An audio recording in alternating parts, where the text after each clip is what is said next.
is a loss that feels so right, yet it is so wrong. Wherein it receives different feedback, backlash from our live audiences and viewers. Handa na kayo malaman kung sino sila? Porter, ipakilala mo na kung sino ang ating first guest. Tanong ni ate mo, girl, saan mo siya nagkulang? Masasagot kaya ng sombrero ng our first guest, she is known as Demure. Beautiful and composed woman, just like the meaning of her name, Hope. Hoping for an answer to her questions. Zasuera, let's welcome the Lady of Hope, Esperanza!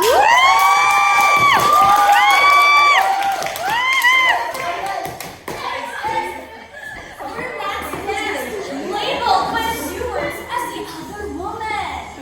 Babaeng nasaktan nung itinawag na kabet na hindi niya daw bet.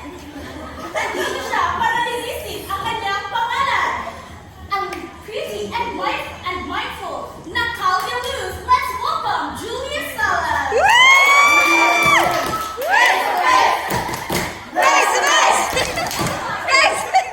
Salsawela at Salsawela, oras na para sa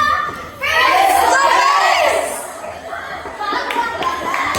Partner, explain mo muna kung ano ang backstory. Okay, partner, before anything else, a little backstory of this promotion. Esperanza and Alfredo is engaged for how many years now? And during the years, si Kuya mo boy, parang wala ko ng gana kay ate mo girl. Kaya when she saw the little new girl Julia, they both felt attraction, I guess. Kaya nagkamabutihan daw and resulted to micro-cheating ang nangyari. Nagkatuloy naman daw si Esperanza and Alfredo, but there was not a clear closure, kaya tayo nandito ngayon, partner. Nakakaloka naman yung backstory na yan, partner. Well, I guess marami tayong chooses na question at kailangan matuklasan sa gabing ito. Well, first and foremost, I would like to thank both of you for accepting our invitation to be interviewed here in our program. Thank you, Julia. Thank you, Esperanza. Okay. Parang ang init ngayon dito sa ating studio. Ramdam mo ba, partner? Yes, partner, nakikil din ang ating mga audiences. Ang sabi siya, mga audience! Face to face! Face to face! Face to face! Ramdam namin ang init ng partner. Back to you, Chang Marie. Grabe naman kasi yun. Gaganda ng ating relaxing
Julia, to answer your question, love is multi-choice. If Alfredo chose to stay with me out of Julia, then it is his decision to make. But I believe, in the end, he chose to stay with me because, not because it was easy, but because it was the right decision. Nakakaloka! Nakakaloka talaga yung foreigners! Grabe ang mga pasabog na batuhan ng tanungan! I think, tawagin na natin kung sino ang punot-dulo ng kabuluhang ito! Partner, papasukin mo na! A man of woman dreams, makisig, matipuno at guwapo, the lawyer of Esperanza's heart. Let's welcome partner Alfredo!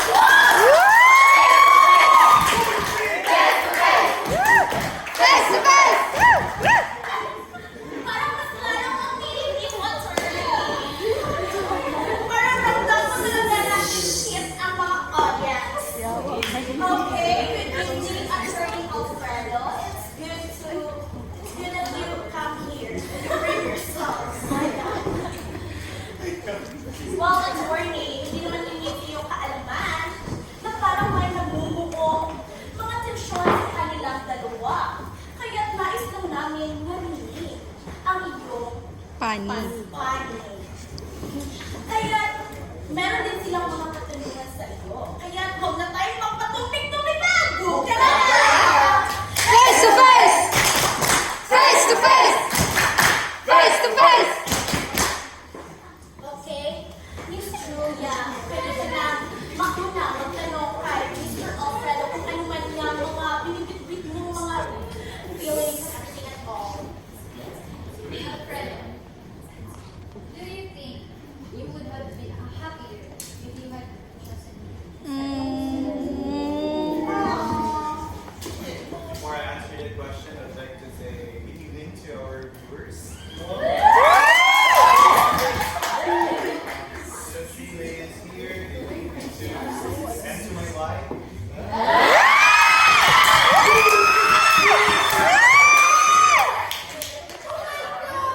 Really? In front of me? Very much yeah. Not necessary. Because maybe if we got married, if I chose you, maybe I face some like excitement for a short time, but a long term suffering. Because that's totally. I'm sorry to tell you that me and Esperanza know each other for a long time. Maybe, not maybe, but it's something like an illusion in a short period. For a short time. Nakakaloka talaga ang haba ng hair. Okay, so much for that. It's now your turn, Esperanza, to ask Alfredo about her hinaing sa buhay. So, my question to my loving husband. You were uncertain of a lot. Why did you let me wait all those years believing in a future that you were unsure? Once again, really, we talked that before.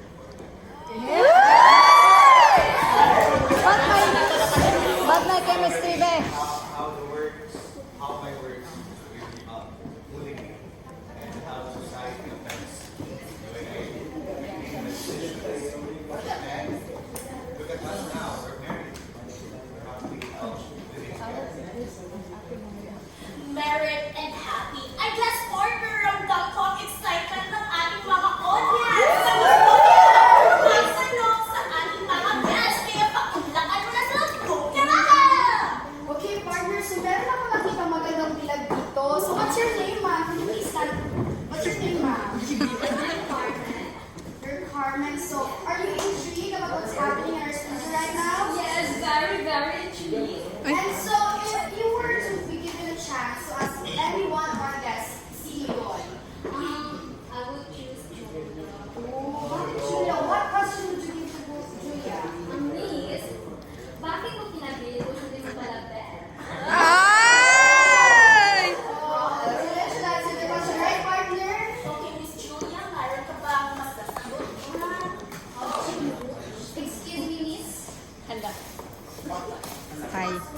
said earlier, I am not a kapel. And then, if love prevails, then let it be. Okay, it's Miranda correct. Grabe talaga, parang mga artista mula sa alam mo yun, partner, yung sikat na story ni, sino yung author ng Dead Star? Si Hans Marquez Benitez. Ganda mo ba yun? Parang tayo. Parang it's a like partner Yeah. love story. Parang Yes, it's a aside from like that, partner. they have the same names. Kakalawa ka talaga. Okay, for the last one. Alfredo, it's your time na marinig ang iyong boses at katotohanan ng madla. I think it's time for you to ask, if you want to ask, any of them. It's time, the floor is yours. Good evening, everyone. First and foremost, I would like to say sorry. And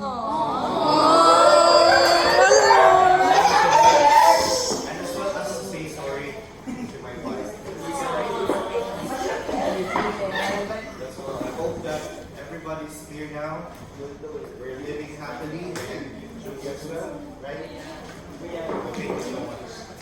Well, I hope this segment hopes that your questions are all answered. I hope that this program help each and every one of you to clear the misunderstanding, the unanswered questions, and the what ifs. This has been your host. Huwag muna kayong mawala dahil magbabalik pa ang Face to face! kung saan ang inyong mga problema ay masusolusyonan. Liya pala kay Ate T. Para sa gabi ito, ang aming sender ay mula pa sa Karatig Isla. Ang Isla Anaya. Alam ko gusto niyo na malaman at marinig ang kanilang mga boses. Kaya't huwag na nating patagalin. Simulan na natin! Faye, ay. Dear Ate T, ako po si Zita, ang iyong malibig at malugod na fan mula sa Anaya. Sana nabasa ninyo ang aking sulat. Marami akong katanungan sa aking puso na hindi ko alam kung saan dating. Kaya't naglakas loob akong ipadala ang linaw na ito na naghahangad ng iyong puso. Ang pamumuhay ko sa isla ay maglusan. Malayo sa lupot at bighapon. Ngunit nagbago ang lahat ng di inaasahan. Akala ko ito na dumating siya puro saya na lamang. Hindi ko pala nahanda ang puso ko para sa pakiramdam na ito. Nagsimula ang lahat nang dumating si Ginoong Retention, ang aking guro. Unang kita ko pa lamang sa kanya, tila may lukot sa kanyang mga mata. Mga emosyong mahirap tukuyin. Hindi siya pala kaibigan. Bagkos, Okay, wala siya gawin, binaputol akong siya sa tubig. akin para bang sasaktan siya. Doon nabuo ang katanungan, ano ba ang aking nagawa? Bakit sa tuwing sumusulit ka, parang nasasaktan ka? Hindi naman niya ako pinapakitaan ng anumang motibo. Marahil, ako lamang ang nagbibigay sa hulugan sa kanyang mga kilos. Gawa ko ang lahat para makasita. Ngunit hindi pa rin nagbago ang kanyang pakikitungo sa akin. Kaya aitin, sana matulungan niyo ako. Nakakasal naman ang sender na ito. My goodness. Parang talaga ako pagbibigyan ng 10 ubat sa aking puso. Kaya wag na natin patagalin pa. Tawagan na natin ang ating sender. Mula pa sa Anaya, hindi ko lang alam kung meron bang signal sa Anaya. Sana naman, nanonood na. Dita, ito na ang iyong hiling. Ang makabatid ang iyong liha. Okay, tuwagin na natin.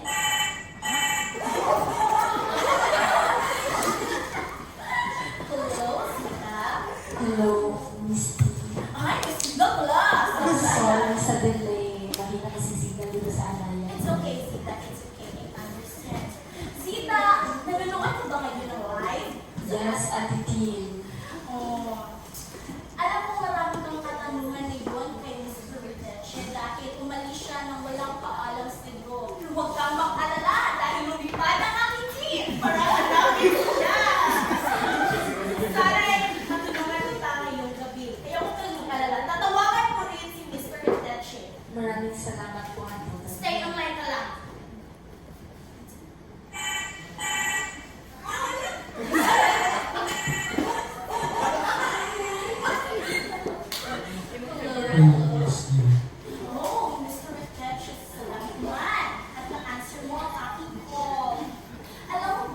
nagpadala ng sulat ni Bon dito sa aking programa.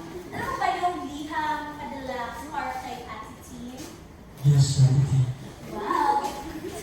Meron ka pala unfinished business mula sa Anaya at Mr. Riteche, kaya nais niyang masagot ang kanyang mga katanungan at mabigay kaliwanag.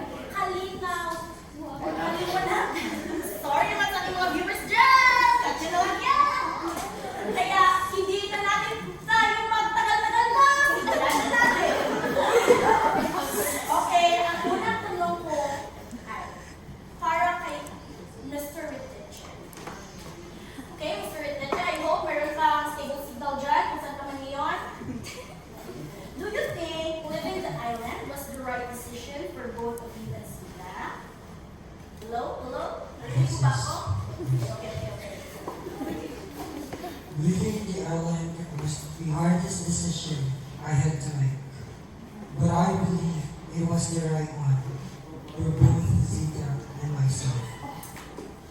I came to the place as a man trying to escape my past, carrying wounds I could not share.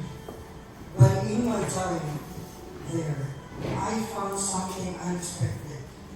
Kindness, simplicity, and most of all, Zita. She was young, full of hope, and untainted by the burdens of care. If I had stayed, what future could I have offered her? My presence would have only held her back from the life she deserved. A life where she could dream beyond the confines of the island, beyond the love of a man who was never meant to stay. Yes, I loved her in my own silent way. But love is not always about holding on. Sometimes it is about stepping away even if it breaks your heart. To the one you care for and find something better, something untainted by regret. Would she understand? Perhaps not now, but one day she will. And when the day comes, she will know. I left not because I didn't care, but because I cared too much. Grabe! Nakakarinig ng puso. Narinig ko ngayon, Sita! Oh my God, wala si Sita. Sorry, mahina talaga ang signal sa anak. Sita, it's time for you to ask questions for Mr. Riteche. Go! Hello, rinig po ba ako? Wala talagang signal si Mr. Riteche. Talagang Sita. Hello. Oh, naririnig ka lang niya. Late lang. Choppy. Mr. Riteche, did you ever consider staying for me, even just for a moment? There were moments, fleeting, yet deeply felt when I wondered if staying was possible. If I could set aside the past that weighed on me, the future I had resigned myself to, and simply exist in warmth of your presence. Yes, I considered it, perhaps more than I should have. In the quiet evenings when you sat near, your laughter, carrying the innocence of someone untouched by the burdens I bore. In the way you looked at me, not with expectation, but with something clear, something that made me question the wounds I had built around myself. But considering is not the same as choosing. And choosing to stay would have been alone. To you, to myself. I was never meant to belong there, no matter how much a part of me wished otherwise. So yes, Zita, I thought of staying, but only for a moment. And moments, no matter how beautiful, are never enough to build a life upon. Grabe naman yun. Nakakaantig ng puso. Lakas ng stable. Critique mo yun, Sita. Habang kinikilig ka. Mr. Riteche, it's time for you to ask Sita your question. Zita, if I had stayed, do you think you would be happy with me? Despite knowing knowing that I'm still bound by the rings of my past. Mr. Retention, if you had stayed, my heart would have been filled with both joy and sorrow. Joy, because I have grown to care for you in ways I never expected. But sorrow too, because I know that a part of you will always belong to your past. A past I can never touch nor change.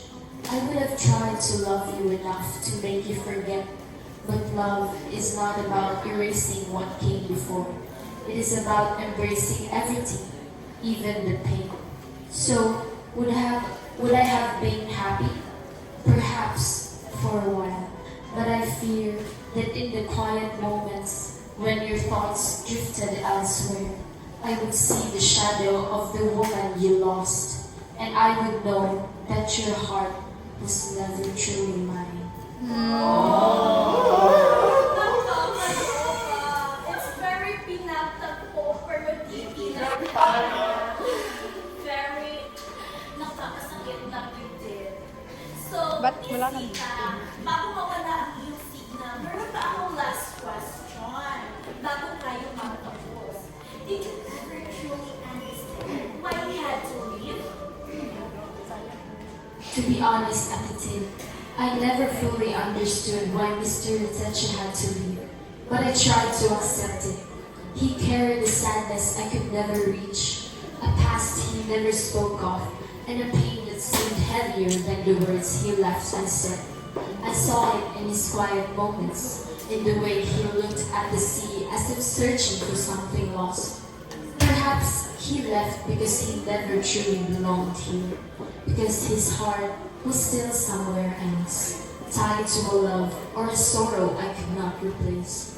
Or maybe he was afraid of finding comfort in a place he never planned to stay. I wanted to ask him to make him stay, but I knew it was not my place. So I let him go, even though I never truly understood why he had to leave. Maraming salamat, Mr. Retention and Sita. I hope naliwanagan na ang inyong mga heart dyan. I hope na na-answered na ang mga questions niyo na matagal niyo na pinadala. At sa ating mga listeners dyan, huwag kayong mag-alala. Dapat mag-move on muna bago magmahal. At isipin na kung nakamove on na ba talaga siya sa kanyang nakaraan. Mahirap magmahal sa nakatali ng fans. Well, ito ang inyong lingkod, si Ate Kim. Kung may problema, huwag mag-alala, ipadala sa sulat para kay Ate Kim.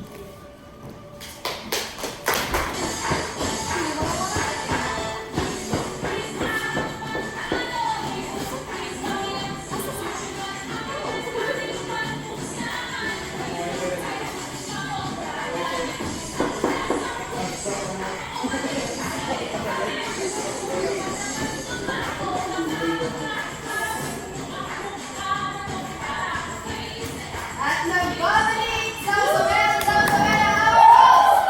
Shouting! Good evening, Philippines! Good evening, world! Nagbabalik ang inyong lingkod, the one and only, the sexy and bubbly Chang Marie, together with my host, the witty and jolly Maring Pia! Face to face! Face to face! Face to face! Salamat sa may iba't ibang isyo ating aantabayan sa Sawera! Oras na para sa Face to face! Sa pula sa puti! Face to face! Sa pula sa puti! Face to face! Tonight, we have a very compelling story that explores the blurry lines between cheating, succession, and achieving love. Or just for a woman and a couple whose relationship has been built on a foundation of shared hardship and a promise made under unusual circumstances. Let's welcome them. For our first guest, she is a name, but her act of love gained its fame. Let us welcome the unnamed woman. Face to face! Face to face! Face to face! Partner, ipakilala mo na kung sino ang ating next guest. Okay,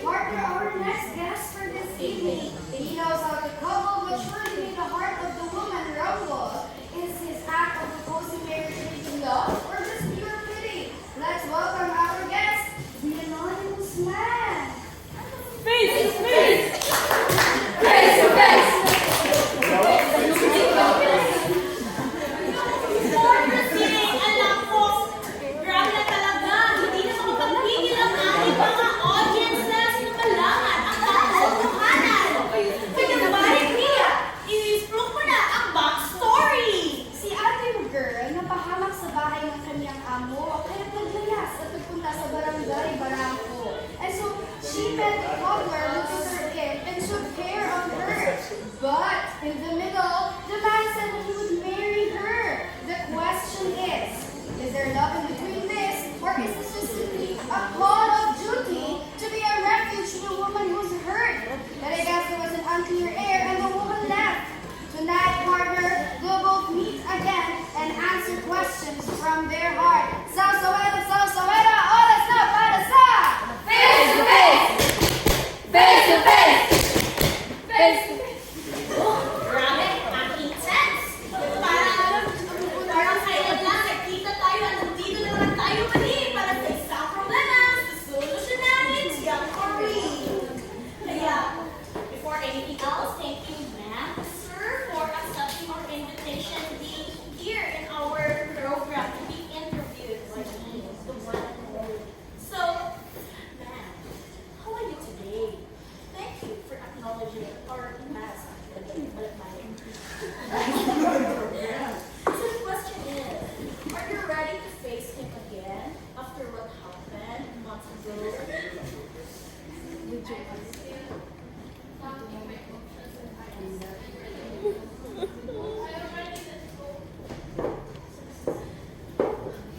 Partner, ihanda mo ang tissue, parang babaan ng luha dito. Alam niyo ba yun? Pero nakakit kita, ma'am. Kaya, how about you, sir? How are you doing these days? How do you feel after you were both clear the happiness of there between the two of you? Oh my God. I always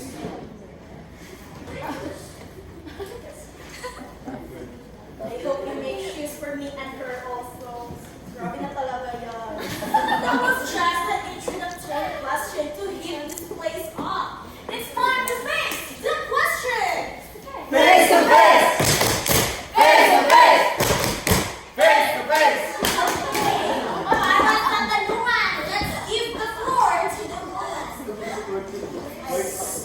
Sorry, audience. Nagka-technical, technical glitch. Para talaga ang floor kay man. Okay, sir, you may now ask her your questions. Is what you're feeling towards me really love?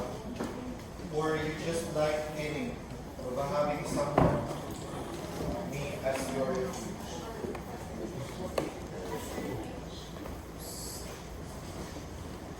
I really love women. Do you really think that I'm that shallow to actually want to marry someone just because they were my I love you.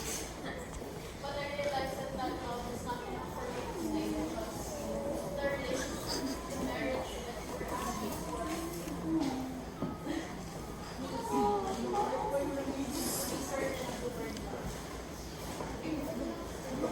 What about you? You said that you married me after hearing my story. From that moment, I always felt that you only said that for just for the way of expressing yourself for what is not there. So I want to ask you, did you really love me during your severance and Yes, I really love you. The moment that I saw you, the moment that we lived together, the feeling that I exerted is genuine. And I still love you. Grabe naman yun. Love naman pala. We just lost in translation. Oh my God. Okay, for you, sir, it's now your time to ask ma'am the question. Sorry, technical glitches again. It's time for you, ma'am, to ask her your question.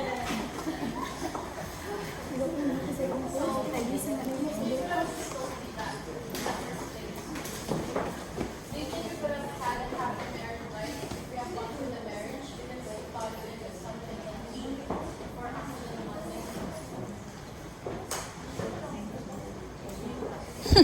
I really believe that there's a need for us to know each other more because we can sustain our life and live the end or just bringing love. We need to know each other so that we can have a program. Tama naman, sabi nga ni Queen Elsa ni why you can't just met the man you just met. You can't marry the man that you just met. Sorry not, technical glitches again. So I guess our audience are very eager to ask questions to our guests. Partner, handa ka na ba para maghanap ng mga Partner, I saw someone crying beside partner. Sabi niya, I'm so hurt. Love naman pala nila isa't isa. Bakit iniwan mo pa? Okay, what's your name, ma'am? Ma'am, come here. I'm looking for you. Ma'am, what's your name?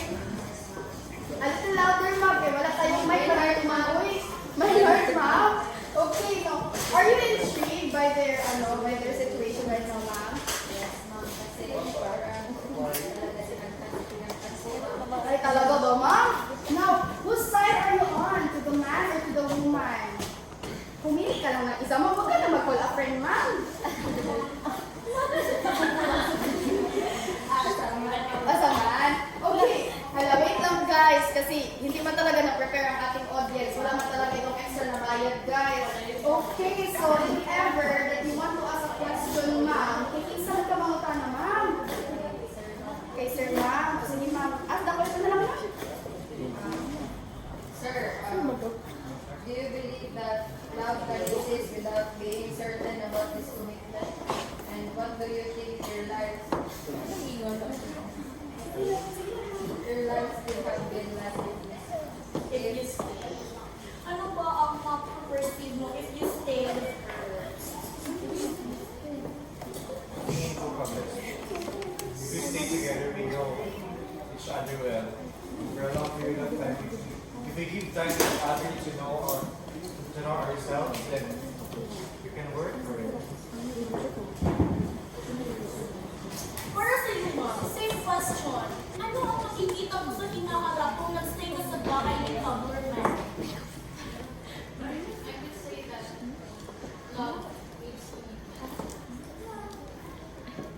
I could have stayed. We could have stayed together. Even if there's no love, as long as there's commitment. It doesn't matter if I love him so much. I don't want to search myself anymore. I want to respect myself at the very least after everything that has happened. I can't hold on to uncertainties. What of our lives have been I don't want to even imagine that because then again I would be giving myself false hopes. When I decided to let go, I still respected him at the very last moment. The man out of his promises, promise of marriage. That never happened. So, no regrets. I left and let go in the end, realizing of something that wasn't even worth holding on. Oh, grabe naman yun. Kaya audience ko dyan at sa live viewers, ating tandaan that love comes in both two ways.